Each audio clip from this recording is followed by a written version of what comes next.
নমস্কার বন্ধুরা, welcome back to our channel. আজকে তোমাদের সামনে যে বিষয়টা নিয়ে আলোচনা করবো সেটা হচ্ছে তোমাদের যারা আগামী দিনে মাধ্যমিক 2025 দেবে তাদের জন্য ভূগোলের 5 নম্বর প্রশ্নের টোটাল সাজেশন তোমাদের সামনে আজকে আমি তুলে ধরবো। তো আজকে তোমাদের সামনে থাকবে মোট 10খানা প্রশ্ন। এই 10খানা প্রশ্ন যদি এখন থেকে যদি তোমরা প্র্যাকটিস করতে আরম্ভ করে দাও তাহলে তোমাদের উপকারে আসবে টেস্ট পরীক্ষাতেও এবং ফাইনালেতেও উপকারে আসবে।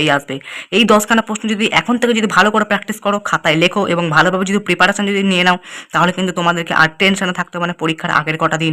ঠিক আছে, কারণ তোমাদের প্রত্যেকেরই প্রবলেম থাকে যে এতগুলো বড় প্রশ্নের মধ্যে কোন বড় প্রশ্নগুলো পড়ে যাবে, কোনগুলো ভালো করে প্র্যাকটিস করবো। ঠিক আছে, কারণ তোমাদের ভূগোল বইয়ে কিন্তু অজস্র বড় প্রশ্ন আছে, অজস্র তুমি সহায়িকা কিনেছো, সহায়িকা থেকে তুমি অজস্র বড় প্রশ্ন পড়ছো, কিন্তু দেখবে ওগুলো তোমার মাথা পুরো খারাপ করে দেবে, উল্টে দেখবে যেটুকু মুখস্থ করছো ভালোভাবে সেটুকু তুমি কিন্তু ভুলে যাবে। সেজন্যই বলছি আজ থেকে এই কটা প্রশ্ন দিকে ভালোভাবে গুরুত্ব দাও, তাহলে কিন্তু তোমরা কিন্তু ভালো নম্বর পাবে। আগে তোমাদেরকে একটা মডেলটাকে ভালো করে দেখিয়ে দিই। দেখো তোমাদের কিন্তু ভূগোলের মোট 4টে প্রশ্ন তোমাকে কিন্তু পরীক্ষাতে করতে হয়, সেগুলো 5 নম্বর করে মোট 20 নম্বর কিন্তু তোমাদেরকে মোট পরীক্ষাতে কিন্তু এখান থেকে ক্যারি করতে পারবে। অর্থাৎ তোমরা যদি ভিডিওটা যদি প্রথম থেকে শেষ পর্যন্ত দেখো তাহলে কিন্তু তোমরা 20 নম্বর কিন্তু অনার্সে কিন্তু মাধ্যমিক এবং টেস্ট পরীক্ষায় পেয়ে যাবে। তো তোমাদেরকে প্রথমেই আমি বলে দিচ্ছি ভিডিওটা প্রথম থেকে শেষ পর্যন্ত দেখবে। আর এরকম কিন্তু গুরুত্বপূর্ণ সাজেশন কিন্তু আমাদের চ্যানেলে পোস্ট করা হচ্ছে, সেগুলো কিন্তু অবশ্যই দেখার জন্য আমাদের চ্যানেলটাকে একটু সাবস্ক্রাইব করে দাও, পাশে থাকা বেল আইকনকে ক্লিক করে দাও। তো দেখো পরীক্ষায় থাকা মোট দুটো বিভাগ। ঠিক আছে, প্রশ্নের মডেলটা কি করে হয়, দুটো বিভাগ থেকে একটা ক বিভাগ একটা খ বিভাগ। তো ক বিভাগে থেকে মোট 4টে প্রশ্ন, যেটা তোমার বৈদ্যুতিক প্রক্রিয়া বায়ুমণ্ডল থেকে হয়। ওই 4টের মধ্যে তোমাকে যে কোনো দুটো করতে হবে। আর ভারত থেকে থেকে 4টে খ বিভাগে, ঠিক আছে, সেখান থেকে তোমাকে মোট দুটো করতে হবে। মোট তোমাকে 4টে প্রশ্ন উত্তর করতে হবে, মোট প্রশ্ন থাকবে 8টা। ঠিক আছে, কিন্তু দুটো বিভাগ থাকছে, এটুকু কিন্তু মাথায় রেখো। বুঝতে পেরেছো? আমি আজকে মোট তোমাকে কিন্তু 10টা প্রশ্ন বলবো। 10টা প্রশ্ন ভালো করে লিখে নেবে খাতাতে কিংবা স্ক্রিনশট করে নেবে, দিয়ে কিন্তু তোমরা কিন্তু ভালো করে প্র্যাকটিস করবে। এটুকু গ্যারান্টি দিচ্ছি তোমাদেরকে। ঠিক আছে, এই কটা প্রশ্নের বাইরে একটা প্রশ্ন কিন্তু মাধ্যমিকে থাকবে না। ঠিক আছে, আজকে যে কটা প্রশ্ন দেখাবো সে কটা প্রশ্ন কিন্তু তোমাদের কিন্তু ফাইনাল পরীক্ষাতে আসবে। অনেক ইউটিউব চ্যানেল বলবে যে 3টে বলছি তার মধ্যে 2টো কমন। ঠিক আছে, অনেক ইউটিউব চ্যানেল বলবে 5টা বলছি এর মধ্যে 4টে কমন, 4টে বলছি 4টে কমন, এগুলোই পড়বে। কিন্তু সেগুলো কিন্তু নিশ্চিত নয়। ঠিক আছে, তারা যে প্রশ্নগুলো দিচ্ছে জাস্ট কটা ভিউজ পাওয়ার জন্য কিন্তু সেই ভিডিওগুলো দিচ্ছে, কিন্তু আমি তোমাদের রিস্ক নিতে চাই না তোমাদের ভালোর জন্য। ঠিক আছে, কারণ তোমরা নিশ্চিত থাকতে পারো ভিডিওটা দেখে যে তোমরা এই কটা প্রশ্ন বলে এর মধ্যে থেকেই আসবে।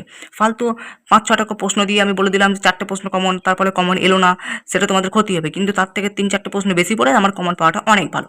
ঠিক আছে, এই হলো ব্যাপার। তো প্রশ্নগুলো দেখানোর আগে তোমাদেরকে কিছু খবর দিয়ে দিই। তোমাদের সামনে সেকেন্ড ইউনিট টেস্ট পরীক্ষা। তো সেকেন্ড ইউনিট টেস্ট পরীক্ষার আমাদের সাজেশনের পিডিএফ কিন্তু অলরেডি আমাদের এখানে ভিডিও করে দেওয়া আছে। ঠিক আছে, অলরেডি কিন্তু চ্যানেলে পোস্ট হচ্ছে। সেই ভিডিওগুলো দেখার জন্য তোমাদেরকে চলে যেতে হবে ডিসক্রিপশন বক্সে গিয়ে দেখবে প্রথমেই একটা প্লেলিস্ট দেখতে পাবে। সেই প্লেলিস্টে ক্লিক করে মোটামুটি ওখানে আছে 8খানা ভিডিও। সেই 8খানা ভিডিও যদি তোমরা একে একে যদি দেখে নাও তাহলে তোমরা কিন্তু প্রত্যেকটা বিষয়ের কিভাবে পিডিএফটা আমার কাছ থেকে সংগ্রহ করবে তার ডিটেলস কিন্তু বলা আছে। ঠিক আছে, এরপরে চলে আসি আমাদের নোটসের ব্যাপারে। আমরা কিন্তু তোমাদের জন্য অর্থাৎ মাধ্যমিক 2025 দাঁড়াবে সেই সমস্ত ছাত্রছাত্রীদের জন্য আমরা কিন্তু প্রত্যেকটা বিষয়ের পিডিএফ সহকারে প্রিন্ট আউট নোটস কিন্তু আমরা বার করেছি। ঠিক আছে, প্রিন্ট আউট নোটস কিন্তু আমরা তোমাদের সামনে শেয়ার করেছি এবং সেই সমস্ত বিষয়ের অর্থাৎ প্রত্যেকটা বিষয়ের প্রত্যেকটা অধ্যায় ভিত্তিক নোটসের রিভিউ কিন্তু আমি আমার চ্যানেলে দিয়েছি। ঠিক আছে, তোমরা আমার কাছ থেকে কীভাবে পিডিএফটা নেবে, আমাদের পিডিএফগুলো কেমন, প্রত্যেকটা বিষয়ের নোটস আমরা কীভাবে বানিয়েছি, কার হেল্প নিয়েছি, কি মানে আমাদের নোটস পড়লে তোমরা কী কী ফিডব্যাক পাবে, আমাদের নোটস কেন অন্যান্য নোটসের থেকে আলাদা। ঠিক আছে, আমাদের নোটস পড়লে কেন তোমরা পুরো টোটালি কীভাবে কভার করবে, আমাদের নোটস পড়লে কী তোমাদের উপকার হবে, সম্পূর্ণটা কিন্তু বলে দেওয়া আছে আমাদের ওই ভিডিওগুলোতে। ঠিক আছে, সেই ভিডিওগুলো তোমরা কোথায় পাবে, তোমরা আবার চলে যাও ডিসক্রিপশন বক্সে গিয়ে একটু নিচের দিকে যাও, নিচের দিকে গিয়ে দেখবে 7টা পর প্লে লিস্ট পাবে। পর কিন্তু 7খানে কিন্তু সিরিয়াল করে কিন্তু প্লে লিস্ট দেওয়া আছে। তোমরা তোমাদের দরকার অনুযায়ী তোমাদের যে সাবজেক্টের দরকার অর্থাৎ তোমাদের 7টা বিষয়ের আমি কিন্তু ভিডিওর কিন্তু রিভিউ দিয়েছি, আমাদের নোটসের রিভিউ দিয়েছি।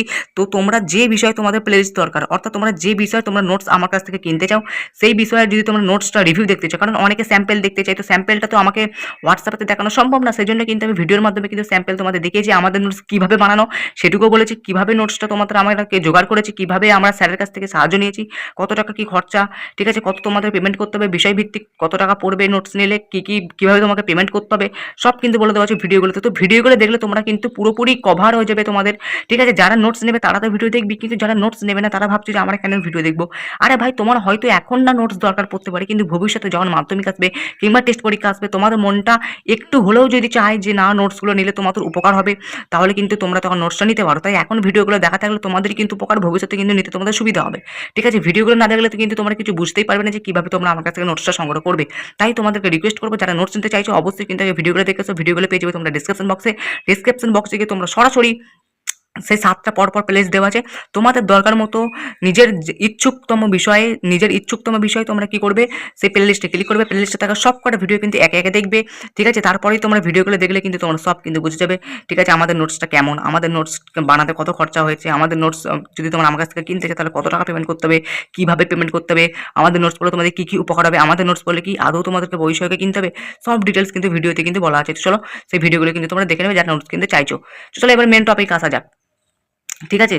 তাহলে তোমাদেরকে পুরো ব্যাপারটা কিন্তু আমি এখান থেকে কিন্তু বলে দিয়েছি। এবার তোমাদেরকে সিরিয়াল বাই সিরিয়াল কিন্তু 10 খানা প্রশ্ন বলে দেবো। কিন্তু একটা কথা মনে রাখবে, এখান থেকে কিন্তু একটা প্রশ্ন কিন্তু ছাড়লে চলবে না। হয়তো দেখা গেল যে প্রশ্নটা তুমি ছেড়ে দিলে হয়তো সেই প্রশ্নটাই কিন্তু পরীক্ষাতে চলে এলো। প্রথম প্রশ্ন সবথেকে বেশি ইম্পর্টেন্ট, হয়তো মাধ্যমিকে চলে এসেছে। হিমবাহ জলাধারে মিলিত ক্রিয়ার সৃষ্টি ভূমিরূপ। দেখো আমি কিন্তু এখন থেকে কিন্তু বলে রাখছি, এই ভিডিওটা কিন্তু সবাই কিন্তু শেয়ার করে দেবো বন্ধুদের কাছে। ঠিক আছে? হিমবাহ জলাধারে মিলিত ক্রিয়ার সৃষ্ট ভূমিরূপ চিত্রসহ 3টে তোমাকে পয়েন্ট করতে হবে, 3টে চিত্র আঁকতে হবে। ঠিক আছে? নদীর সঞ্চয় কার্যকর সৃষ্টি ভূমিরূপ very, very, very, very important. বইয়ের যেহেতু এই যে চ্যাপ্টারটা দেখতে পাচ্ছি, চ্যাপ্টারটা থেকে তোমাদের দুটো প্রশ্নের মধ্যে একটা আসবে, গ্যারান্টি তোমরা এখন থেকে লিখে নাও। ঠিক আছে? উষ্ণতা তারতম্যের ভিত্তিতে বায়ুমণ্ডলের স্তর বিন্যাস, তাদের ব্যাখ্যা খুব ইম্পর্টেন্ট। চিত্রসহ বায়ুমণ্ডলে উপস্থিত বিভিন্ন বায়ুচাপ বলয় এর অবস্থান হতে ব্যাখ্যা করো। দেখো একটা তোমাদেরকে ট্রিক বলে রাখি, দেখো তোমাদের বহির্জাত প্রক্রিয়া, বায়ুমণ্ডল লেখা এই 3টে মিলিয়ে কিন্তু 4টে প্রশ্ন পড়ে, তার মধ্যে করতে হবে তোমাদেরকে দুটো। তো তোমরা চাইলেই বায়ুমণ্ডলটাকে বাদ দিতে পারো, কারণ বায়ুমণ্ডলে কিন্তু বড় প্রশ্ন একটু কঠিন হয়। সেই কারণে আমি কিন্তু প্রশ্ন মাত্র দুটো দিয়েছি। আমি তোমাদেরকে চাইছি না যে বায়ুমণ্ডল থেকে বেশি প্রশ্ন করো আর বেশি প্রশ্ন কাটো। তোমরা চাইলে বহির্জাত প্রক্রিয়ায় দুটো প্রশ্ন আর বায়ুমণ্ডল থেকে একটা দিয়েছি। ঠিক আছে? জোয়ার ভাটা সৃষ্টির কারণে ফলাফল এটা বায়ুমণ্ডল চ্যাপ্টার থেকে দিয়েছি। তোমরা যদি 3টে প্রশ্ন পড়ো না, এই 3টে প্রশ্ন থেকে তোমরা কিন্তু দুটো প্রশ্ন কিন্তু কমন পাবে। অর্থাৎ তোমাদেরকে কিন্তু বায়ুমণ্ডলটা পড়তে হচ্ছে না। ঠিক আছে? এই গেল ব্যাপার। আর ভারত থেকে 4টে থাকে, ভারতের প্রাকৃতিক পার্ট থেকে 2টো থাকে, অর্থনৈতিক পার্ট থেকে 2টো থাকে। তোমরা চাইলে প্রাকৃতিক পার্টটাকে বাদ দিতেই পারো আর অর্থনৈতিক পার্টটাকে নিতে পারো, কারণ প্রাকৃতিক পার্টটা একটু কঠিন থাকে, অর্থনৈতিক পার্টটা একটু সোজা থাকে। বাট এটা তোমাদের নিজের একদম ডিসিশন, আমরা সেভাবে কিছু বলতে চাই না। ঠিক আছে? তবে এবার পরবর্তী পার্টে চলে আসা যাক। হিমালয়ের প্রস্থ বরাবর ভূপ্রকৃতি আলোচনা করো। Very, very important. আগেরবার আসার চান্স ছিল কিন্তু আগের বছর আসেনি, এবার আসার কিন্তু আরও চান্স প্রবল হয়ে গেল। ভারতের জলবায়ু নিয়ন্ত্রকগুলি রেখো। এছাড়াও আরেকটা প্রশ্ন, ভারতের জলবায়ুর উপর মৌসুমী বায়ুর প্রভাব। দেখো একটা প্রশ্ন যদি তোমরা মুখস্থ করো, একটা কিন্তু অলরেডি পেয়ে যাবে। অনেকে বলবে যে 10টা প্রশ্নের বদলে তুমি অবলিক দিয়ে অনেক কটা প্রশ্ন দিয়ে দিয়েছো, কিন্তু এটা না ভাই। তোমরা যদি ভারতের জলবায়ু নিয়ন্ত্রণ করো, অলরেডি তোমার ভারতের জলবায়ুর উপর মৌসুমী বায়ুর প্রভাব তোমাদের কিন্তু অলরেডি হয়ে যাবে। তাই আমি দিয়েছি তোমাদের কারণে, কারণ তোমরা যদি ধরো দেখো আমি দিলাম ভারতের জলবায়ু নিয়ন্ত্রকগুলি লেখো, তোমরা পরীক্ষায় প্রশ্ন পেয়েছো ভারতের জলবায়ুর উপর মৌসুমী বায়ুর প্রভাব, তোমরা এসে আমার ভিডিওতে কমেন্ট করবে যে এই প্রশ্নটা তো আপনি দেননি। সেই জন্যই আমি কিন্তু প্রশ্নটা কিন্তু অবলিক দিকে দিয়ে দিয়েছি। ভারতের আখ, চা চাষের অনুকূল পরিবেশ ব্যাখ্যা করো। দেখো এখানে কিন্তু দুটো প্রশ্ন তোমাকে করতে হবে, কারণ এইখান থেকে কিন্তু প্রশ্ন একটা আসবেই। ঠিক আছে? সব থেকে বেশি ইম্পর্টেন্ট কিন্তু আখ আর চাটাও কিন্তু খুব ইম্পর্টেন্ট। এই দুটোর মধ্যে একটা আসবে। তাই দুটোই কিন্তু ভালো করে প্র্যাকটিস করে রাখো। ঠিক আছে? এটা বলা যাবে না যে আখ আর চার মধ্যে কোনটা আসবে, আমি তো আর প্রশ্নটা করতে চাচ্ছি না। বাট তোমাকে কিন্তু আখ চা দুটোই কিন্তু করে রাখতে হবে। ভারতের পূর্ব দিকে লৌহ ইস্পাত শিল্প কেন্দ্রীভবনের কারণ অথবা ইঞ্জিনিয়ারিং শিল্প উন্নতির কারণ। তোমরা চাইলে শুধুমাত্র পূর্ব ভারতটা করে নিতে পারো, ইঞ্জিনিয়ারিংটা দিলাম তোমাদের সুবিধার্থে, কারণ তোমরা যাতে মুখস্থ করো, তোমরা যাতে একটু স্থির থাকো। ঠিক আছে? কারণ তোমরা তো, আমি কিন্তু রিস্ক নিতে চাই না ভাই। ঠিক আছে? ভারতের জনসংখ্যা অসম বন্টনের কারণ বা নগরায়নের কারণ সমস্যা, একই ব্যাপার, একই প্রশ্ন মুখস্থ করবে। এই গেল তোমাদের 10টা প্রশ্ন। ঠিক আছে? 10টা প্রশ্ন যদি ভালো করে যদি পড়ো, এখন থেকে যদি প্র্যাকটিস করো, প্রতিদিন একটা একটা করে, সপ্তাহে একটা একটা করে বড় প্রশ্ন মুখস্থ করো, ব্যাস আর কিছু চাই না। ঠিক আছে? নোটস কিনতে চাইলে অবশ্যই আমাকে হোয়াটসঅ্যাপে মেসেজ করো। ঠিক আছে? আগে ভিডিওগুলো দেখো, দিয়ে কিন্তু আমাকে হোয়াটসঅ্যাপে মেসেজ করো, তারপরে কিন্তু আমি নোটসটা তোমাদেরকে আমি দিয়ে দেবো। ভিডিওগুলোতে বলা আছে কত টাকা পেমেন্ট করতে হবে, কীভাবে পেমেন্ট করতে হবে এবং কীভাবে তোমরা আমার কাছে নোটসটা নেবে, পুরো ডিটেলস কিন্তু ভিডিওতে বলা আছে। আগে যে ভিডিওগুলো দেখো, সেকেন্ড ইউনিট টেস্টের সাজেশনে পিডিএফ পাই, চাইলে কিন্তু তোমরা প্লেলিস্ট থেকে কিন্তু ভিডিওগুলো দেখে নেবে, তাহলে কিন্তু তোমরা সেখান থেকে পিডিএফগুলো কীভাবে আমার কাছ থেকে নেবে সব কিন্তু বলা আছে।